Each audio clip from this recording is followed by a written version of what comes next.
Kire Kristo.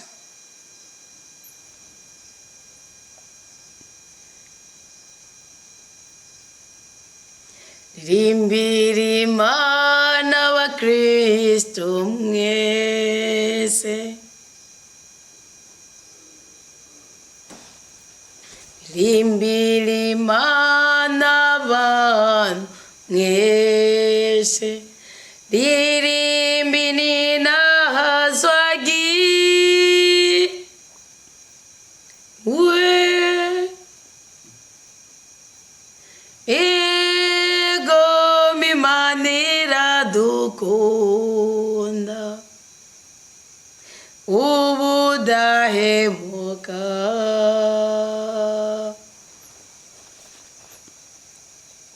louez Dieu tout le peuple. Chantons sa grande gloire. Oui, notre Dieu nous aime.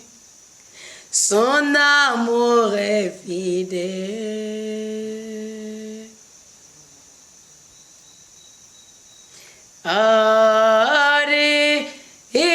Alléluia, Alléluia, Alléluia, Alléluia. Irimbira umukami zaburi we yakoze ibitangaza muririmbire wa Siyoni.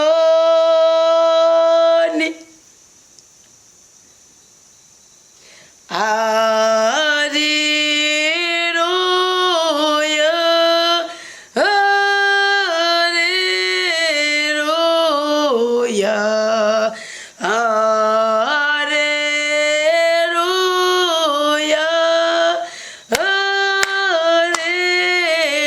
Alleluia,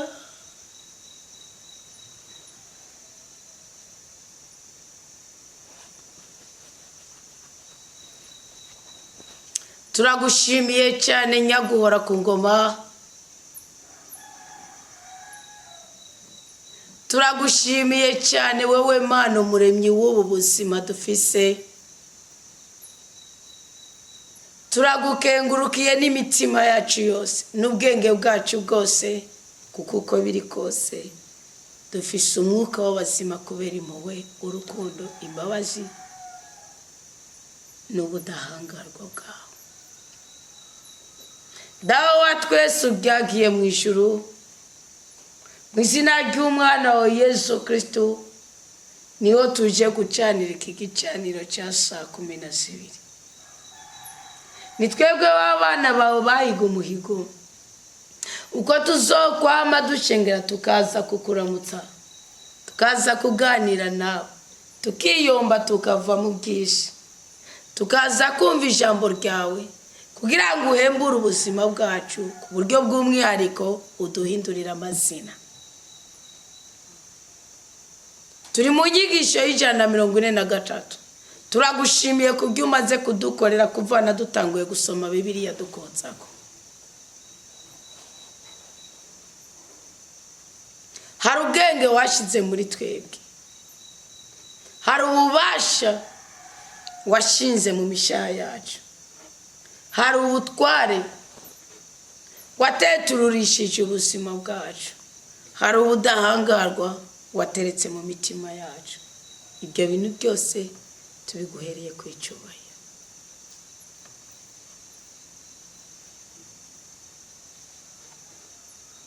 Hari ijambo tuje tuzanye kuri iki gicaniro, ijambo ry'ubuhekengurutse. Waduhaye inkota y'ubugi bubiri, waduhaye ubutunzi busumba ibindi, ko waduhaye kuri ku ijambo ryawe. Turisabiye imbabazi kuri aho hose twagendeye mu ntege nk'ijambo ryawe ntiturigire ihame ry'ubuzima. Twisabiye imbabazi kuri aho hose ubutware bwa butatwariye muri twebwe, tukisunga amashuri twize, tukisunga ibyo twabwiwe nabo twita ibihangange, twirengagije ukuri kuri muri Bibiliya. Hariho n'isengesho twasengeye mu ibanga. Turashaka gukurwa kw'igisuzuguro cy'ubwoko bwose binyuze mu kuri kw'ijambo ryawe nyaguhora ku ngoma.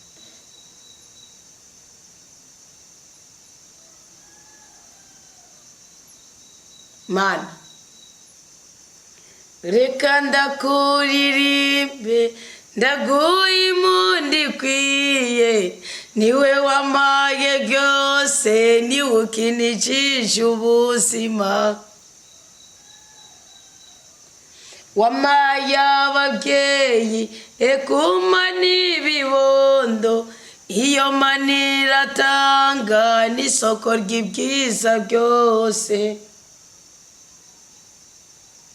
Wampaye abagenzi, ekuma n'ababanyi, wampaye akanyamuneza ko kuba mu bana bawe. Zo kuyaga hose ndaguha icyubahiro, niwe wampaye byose, niwe ukinikije kubaho. Nimumfashe nameshe Imana yanje, mufashe namenkurira ubwatsi Imana yanje. Iyo Mana niyo yampaye ibi byiza byose mubona, zoyihaya zoyiyaga niyo yampaye byose. Iyo mbyeyi niyingabiye akagahimbare mubona, zoyihaya zoyiyaga niyo yampaye byose. Nzoyihaya ndayihayagize jewe, nzoyihaya kubera ibyiza yangabiye. Nzoguhayagiza Mana, nzoguhayagiza mbyeyi impanura intwaro, urakwiye gushimagizwa, kuko ikiza wampaye bitagira uko bingana, nicyo gituma nzama ngushima. Iyo Imana yampaye byose, muze tuyiyagira agashemezo. Iyo Mana itubungabunga, muze tuyiyagira agashemezo. N'Imana itwitayeho cyane, muze tuyiyagira agashemezo. N'Imana idukura kw'ibyaha, muze tuyiyagira agashemezo. Ntaworeka kuyishimira kubyiza byayo byagahore, ntaworeka kuyishimira.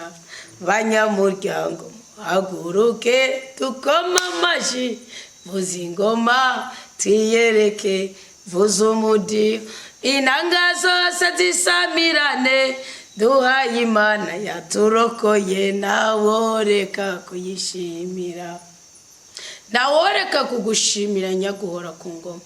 Mu izina ry'umwana wa Yesu Kristo twarongeyemo aka gahimbare turiko turaserura imbere yawe. Iki gicaniro twacanye ubwoko bwawe, iki gicaniro cy'amasengesho, iki gicaniro gishingiye ku gusoma ijambo ry'Imana tugahindurirwa amazina. Turasabye gitaramutse inyatsi mu buzima bwacu, gitaramutse umurozi mu mibereho yacu, gitaramutse abanyabyaha mu kubaho kwacu, natwe ubwacu kitubohore, kuko tutafashijwe nawe ari byinshi tutokwishoboza kanatsinda ni byose. Yesu Kristo umwagazi w'Imana, kama Yesu wowe ukura abantu bose ibicumuro, Yesu wowe utugirira ikigongwe, Yesu wowe utuburanira uri iburyo bwa Data, Yesu wowe udukura kw'ibisuzuguro by'ubwoko bwose. Ganza sabwa vugirizwa impundu, uri umwana w'Imana, uri umweranda, adukura ko icitwe nabi cyose. Turaguhaye ikaze mu mitima yacu kugira ngo ukore ikintu gishasha mu kubaho kwacu uyu munsi. Muri iyi minsi 49 dusigaje kugira ngo dusozere umwaka wa 2025, turakwisabiye utwuzuza umwuka wawe, twuzuza ububasha bwa mutima w'umwerana, dukiza amaganya, udukiza imibabaro, dutandukanye n'agahinda. Abakobwa bahesagire, ubahe igikundiro, ubahe kubaka za ngoba wabasezeranira, bahuze nabo watoye ngo bazoba abatware bawe.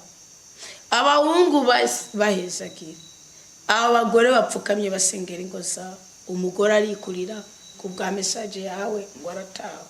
Aba bagabo, aba bakena babagwaye, uwo mwana wagupfukamiye Yesu ashaka gukurwa kwiga isuzuguriro, mutabaruka imukure ko kuko utakimukuye ko cyogorana.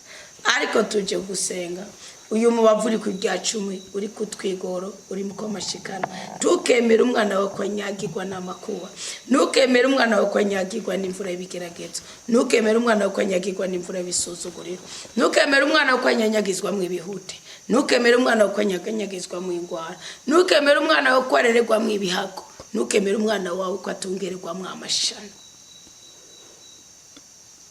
Tukuramvuriye kwa amaboko Yesu. Turashaka kuguhoza imibabaro twaguteye tutaramenya icyo uri mu buzima bwacu. Turashaka kuguhoza imibabaro watewe na bene wacu bakishora mu byaha. Ariko nitugusabye ngo baho, nitugusabye ngo bahwere. Zibira urupfu aho tuvuka, aho dukorera nabo no mubo dusangiye iki gicaniro cy'amasengesho. Kura urupfu Yesu, kura inzigo n'ishari, kura ibya by'ubusambanyi, akabarekwe no kunyura umugi, amakara n'imivumo y'ibishokuru ibi byose byarafashe abana biratsinga. Yesu tugirira ikigongo hose twirengaga igitegeko rya rudasumbwa, tugakora amanyanga, duhumana uruzobukoze.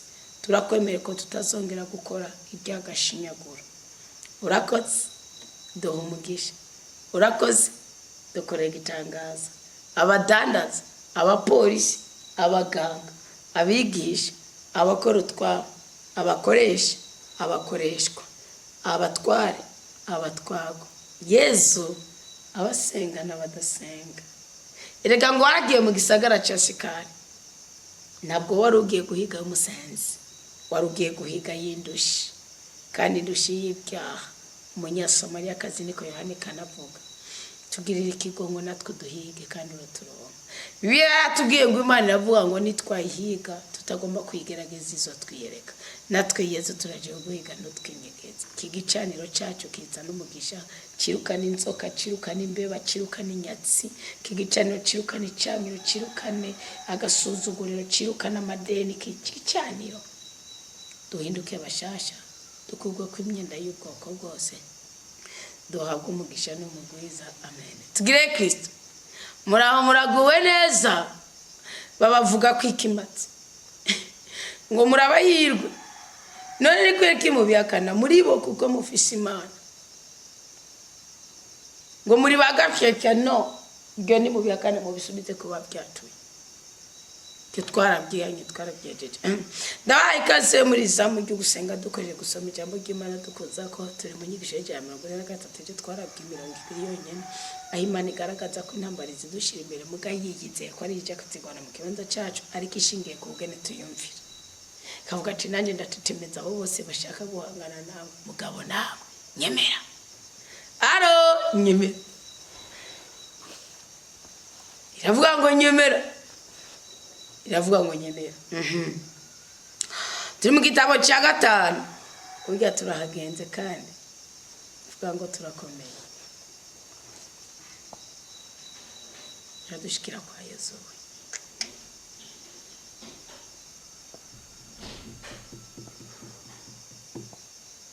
Nari ngukumbuye akayambo,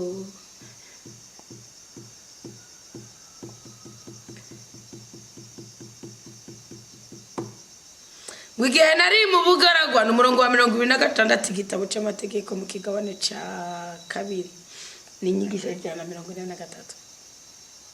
Igihe nari mu bugaragwa bw'Ikedemoti, naratumye intumwa kuri Sihori umwami wa Heshiboni, ndazirungikana amajambo y'amahoro mvuga nti ndeka nce mu ntara yawe nzogumya inzira gusa sinzokebereza iburyo canke ibubavu imfungurwa nzofungura nzozikugurira amahera kandi n'amazi nzonywa nzoyakugurira amahera upfe kundeka gusa nirenganire n'amaguru nk'uko bene Esawu babisehiri n'abamowabu baba muri hari babingiriye njabukuruzi Yorodani ishika mu gihugu umukama Imana yacu yaduhaye. 30. Ariko Sihoni umwami w'Heshiboni aranga ko duciwe ngo kuko umukama Imana yawe yari yadadaje umushaha wiwe akomanaza umutima wiwe kugira ngo amute mu minwe yawe kuri uyu munsi. Imana igomba kudiha basi banyu idadaza imitima yabo bakabimubyo mutegerezwa. Ndaje kubabwira ingene Imana ishobora kudadaza umutima w'umugabo.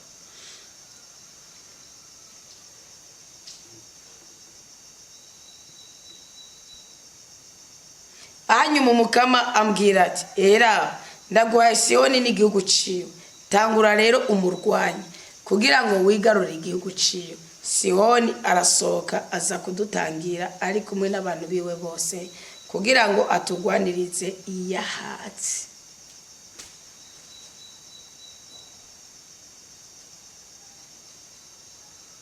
Hanyuma umukama Imana yacu aramuduha turamutsinda kumwe n'abahungu biwe n'abantu biwe bose.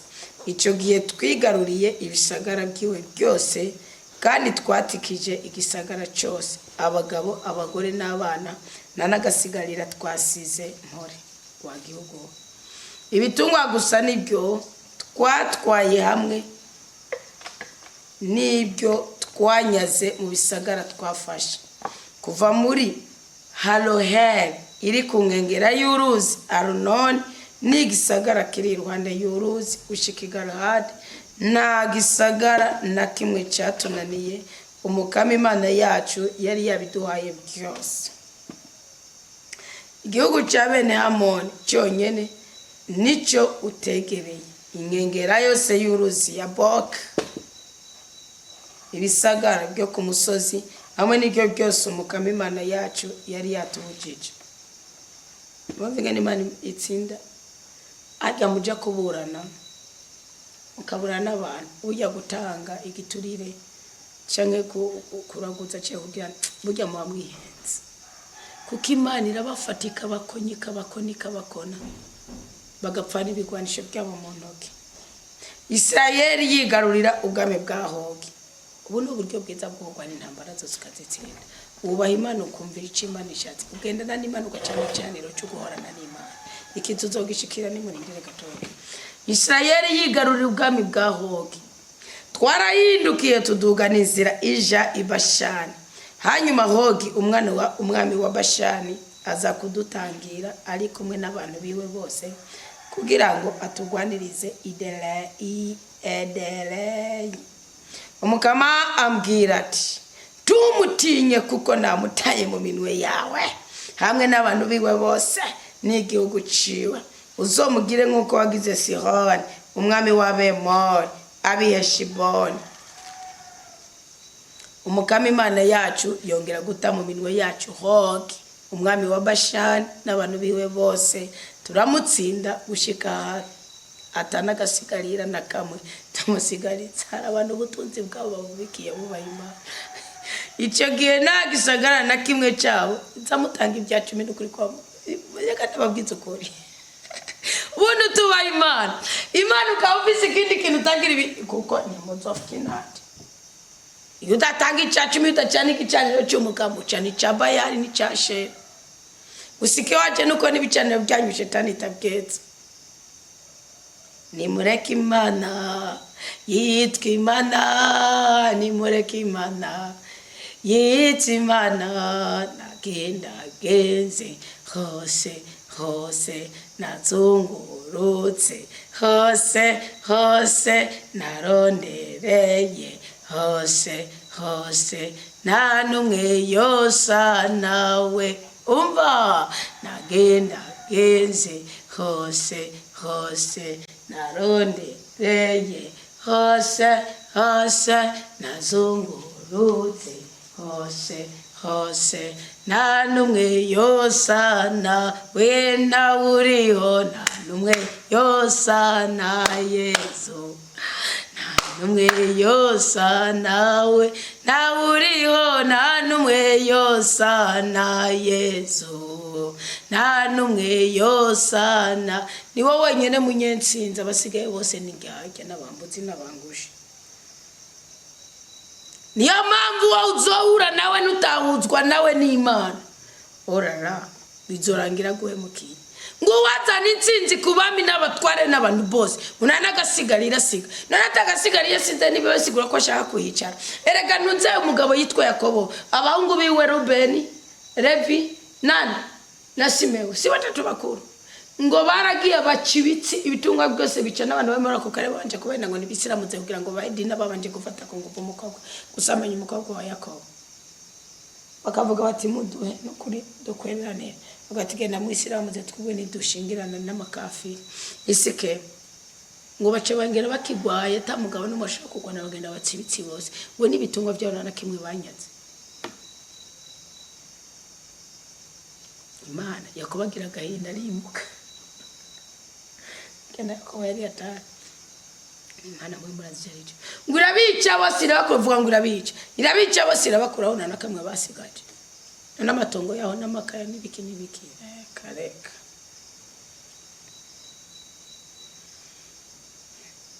Na usa n'Imana nimukorera Imana ibisigaye byose n'urusaku n'ibinyoma. Ubwo bisagara byari bizitijwe impome ndende z'amabuye. None byaratangire mu Isirayeli yabibomesha ukuguru no kuboko. Inzugi n'ibihindizo tutavuze ibisagara byinshi cyane bitari bisitiye. Turabitekeza nkuko twabigiriye Sihoni umwami w'Heshiboni, igisagara cyose abagabo abagore n'abana turatikitsa. Ariko twataye ibitungwa byose hamwe n'ibyo twanyaze byose mu bisagara. Nta butunzi bari bakeneye ko bashaka kubakuraho gusa.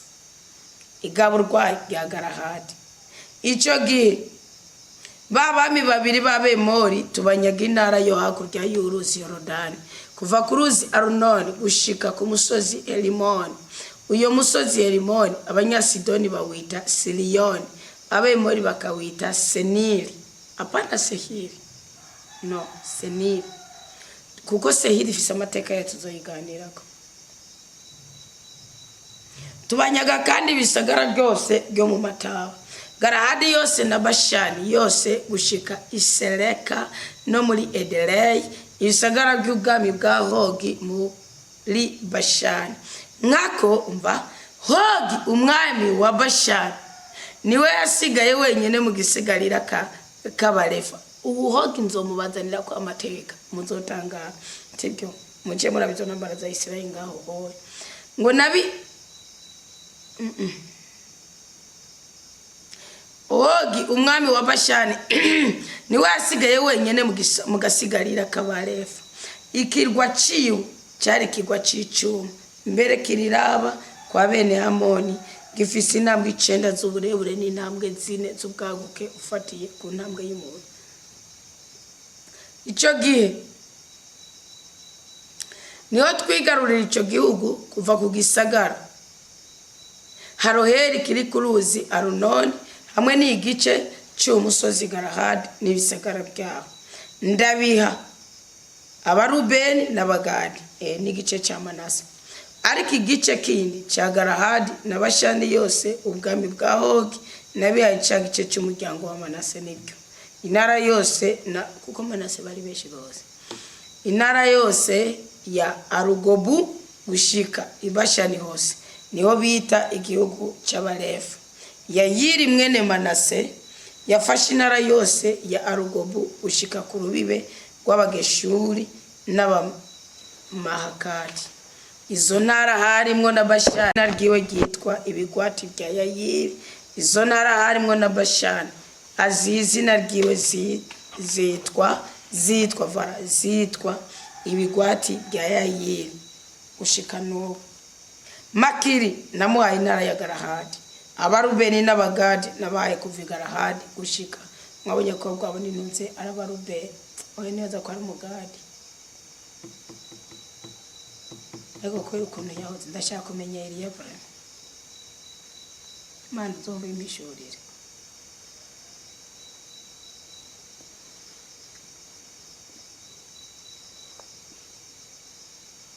abarubeni n'abagadi nabahaye kuva igarahadi gushika uruzi runari kubyo mutishubi ndashaka kumenya ko byukuri n'uwandi abandi bavuga base nabanyina ugani bavutse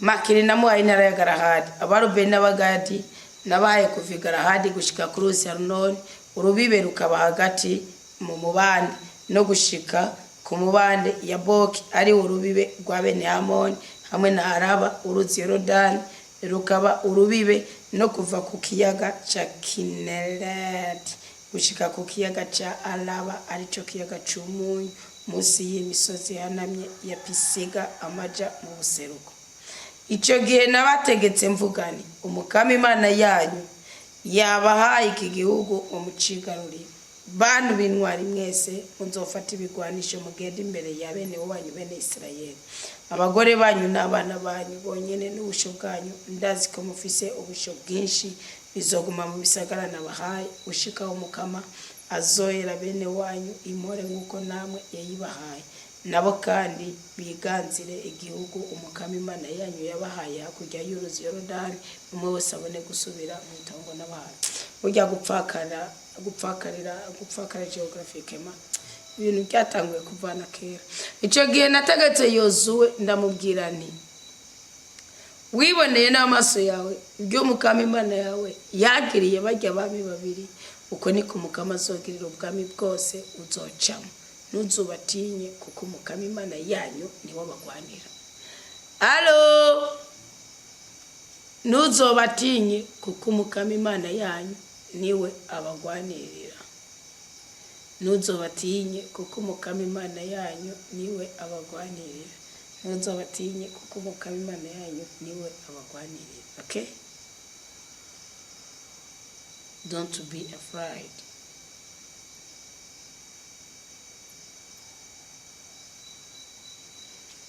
Mukama aburira Musa ko ataso kwinjira muri Kanahani umukama aburira Musa ko atazinjira muri Kanahani akakana Manu rimbwiza ukura kucavu uhindura ibihe uri mana yakandi karyo uri mana ihindura ibihe abatabizi nibaze ndababwire ingene wanyiyeretse mana agosabye jewe nupure ko nazogera muri Kanani y'imahoko wabwango Musa wari waramuhaye umunezero mu icubahiro mu hiki jewe unyerekana nzobukoze Gicho gihe natakabiye mukabavuga ni mukama Mana niwe watanguye kwereka umusuku wawe bukuru bwawe n'ikiganza cawe gikomeye nkako niye Mana mu ijuru no kwisi yoshobora kugira ibikorwa by'ubutwari nk'ibyawe ndagusabye njabuke kugira ngo mbone icyo gihugu ciza kiri hakurya y'uruzi Yorodani ujya musozi mwiza na Libani ari abantu benshi bazi ngo Musa nkonacho bwari bimurwaye nasake yinginga Imana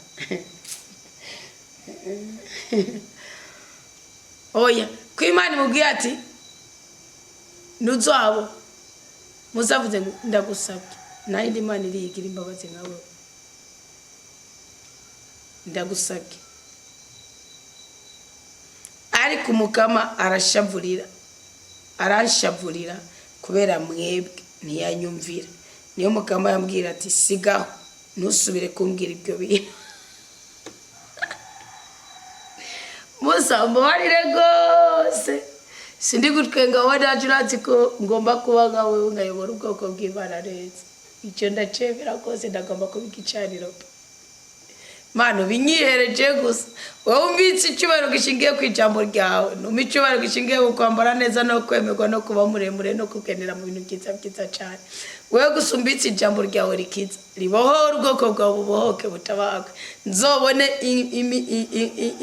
ingaruka nziza mu ijuru umugabo umere n'umunezero kuri Yesu uzobukoze ubwo ni ryo sengesho ryanje kandi unyumve mbivugiye ku gicaniro kidasanzwe cya saa 12 zubu kigicaniro cyo kwituri kwitsinda ye mumure kuri liste y'abakenyuka mana ndakwibukije ko ngisigaje imyaka 78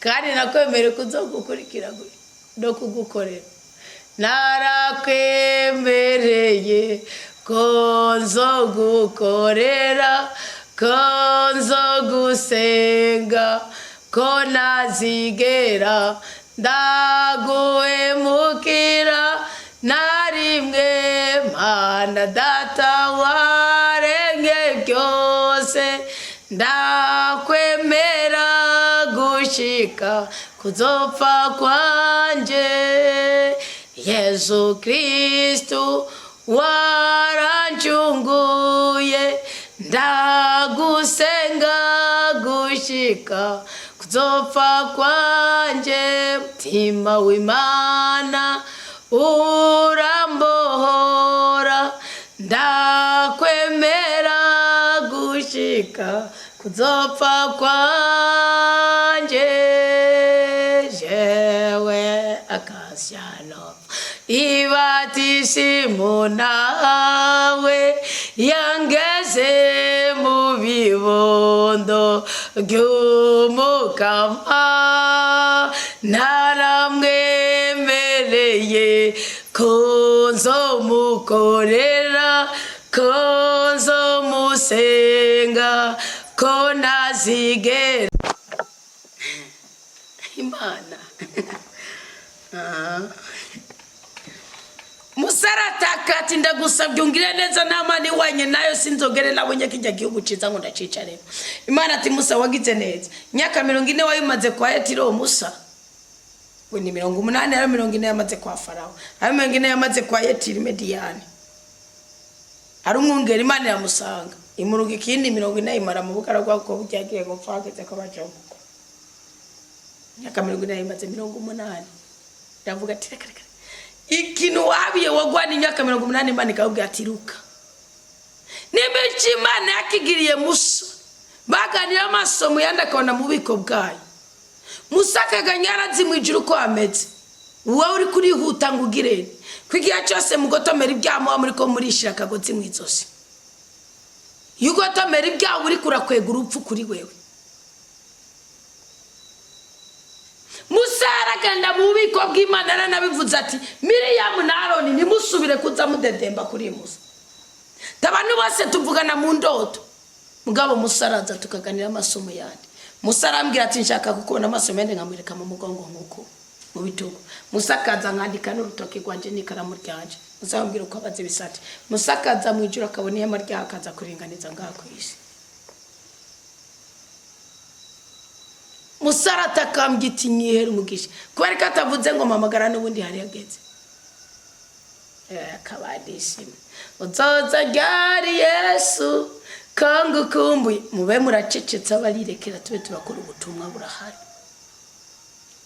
abasambanyi baracyari 99 abatinganyi baracyari imborego ziracyari ubutungane burakwira hose baracyari gibiturire kandi bahembwa bakavya kabadahembwa iyo muzoza ryari nyirekera mwami mbanze gukorera ndabikwisaba ibyo byo ndabigusabanye n'ubuseri unyirekere mbanze gukorere gose ahubwo ntunganye gusumba uko ntunganye Mana yanje naricara mukaduka keza mawe n'Imana nasambanye nibyo naborewe Mana yanje narice mayo Mana nyagora kungoma iryo sengesho ntubyumve ko rivuye mu kanwa kanje ndazi ko Imana itabesha kandi itapopudikira ungire neza rwose ahubwo n'ibisokuru bindi ko n'ibicaniro byose ubinkureko umitoto n'itotara ubusanza ndakuye mu nzoga n'inyoye ubusanza ndakuye mu byaha nagendeye mu bungure ko gose bungure ko ndamvure ko cyakiganza cyawe ciza mu maso yawe ndakeneye nshobore kubohoka nsubiza mu kiganza cyawe cy'ukuryo iza 49:16 yari bimbwiye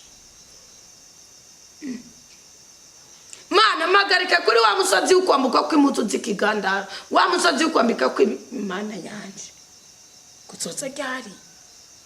Nguyu musarazi umunezero warazi indirimbo Paro waravuze ngo narungurutse sinashitse. Musa yashitseyo n'Imana yabwirase nibesha. Paro niwe yabwivugiye. Navuze ngo urimo Mana we. Kandi rero hari ribanga mokura nga tuzovuga ngo umugabo wanje niwe yatumye meruko. Urupfu n'imfane birajana. Ntuzovuga ngo umugore wanje, ntuzovuga ngo umwana wanje, ntuzovuga ngo umukoresha wanje. Buri ikigorye. Musa aravuze ngo ni kubera abantu, kubera Imana idacimugira ikigongo, avuze ngo ni kubera abanyisirayeli abyatuye. Kubera kitamurira ikigongo. Raka. Yabwe ngo ndusubire kuvuga ayo majambo. Mwumva Imana. Imana ntiyanyumvira. Ngo niwe umukama yambwira ati sigaho. Ndusubire kumbwira ibyo bintu. Ari kwisabira kuramba. Mubure kuyana ibyaha byanyu n'akazi kanyu. Mwizamu ryo guhindura igwize ryo kugurutsa ikirere ciza kozi bagwaje. Twavuze uburyo bwiza bwo gusenguka itandukanye n'igihe byamwiyabira ngo nti mubyo. Banza mwumve kwicara gisesema Imana nimbura umwavya usesema Imana nibazo se kugusuka. Utonze kucemereza utondana amarira n'agahinda. Tukaje kwatura umenga n'ibindi bintu warindye umenga n'ubuyi wanyoye. Mwanyo ya mayezi. 27 duga kwisonga ry'umusozi Pisiga. Umusozi randa wita Bisige. Nusubire kumbwira ibyo bintu. Duga kwisonga ry'umusozi Bisige. Ni Pisiga musore niko bibiri yivuga. Utereza amaso mu burengero no mu buraruko, mu manuko no mu buseruko. Witegereze n'amaso yawe kuko ntuzoja ukururutse. Ariko Mana uziguhana no kuri yamagaba uziguhana. Mana Imana izikwereka ati birabukwe. Iyo abakobwa rero batanga imitwaro ngo babengeye kuroye. Avuga ati mugiye nimukwiye gusuzuma ko atacacu bugate ko kugatareka imitima yanyu mufise. Nubona ageze kuja mu mugisha bugukorokera bugukorokana. Nubona uzovuga uti uzobanze wicungera urabe. Ko atabugome wagize. Atawusukanye wagende mushingiye kucubahiro. Ciao. Imana mbwiye ngo byitegerezo n'amaso yari ko ntuzojabuka. Umviriza mu guhohosha Imana. Ahubwo shikiriza amategeko yozuwe. Umukomeze kandi umugira intwari. Kuko ari wazogendera imbere y'aba bantu ni wazobashikiriza ico gihugu ubona ngo kibi cyabo bwite. Buryo umuvumo Imana yigeze kuwushira kuri Salomo. Imuha yarafise Rehobowamu kifata Yerobowamu. Rehobowamu n'umwana wiwe, Yerobowamu n'umusuko wiwe. Ibwira Imana ituma Ahiya tigenda utora umutamana uce mu ipande 12. Uce mu ipande 12. Bibiri biterere kwa Salomo, 10 biterere kuri Yerobowamu umusuko wiwe. No kuvuga ubwami bugiye kwicamo kabiri. Yerobowamu umusuko wiwe azotwara intara 10. Murazi ko zari 12. Rehobowamu umuhungu wiwe azomusubira ni wazotwara 2. Umva ico gisuzuguro. Salomo yaravuze ngo sinebwa aboni nabija hejuru yindi nabi. Ngo aho umusuku wawe agendera ku ifarasi yawe udafise ububasha bwo kuyimwaga. Ngibi na Musa. Iyo zumwe oramuteramiramo amwanagura ibirato. Ti mwubike ko ibiganza bw'ububasha bwose bwari muri wowe buze gucuza ku musozi ndakwereke. Ndakwiyicira kandi ndakwihambira. Ko niyo bona kwiyamira bo hava bakugira ikigegomana. Bagumye mu kabanda harabana nande. Basozereye. Mukigire ibigatarare. Imana irahana, Imana iradiye. Sakarani 4.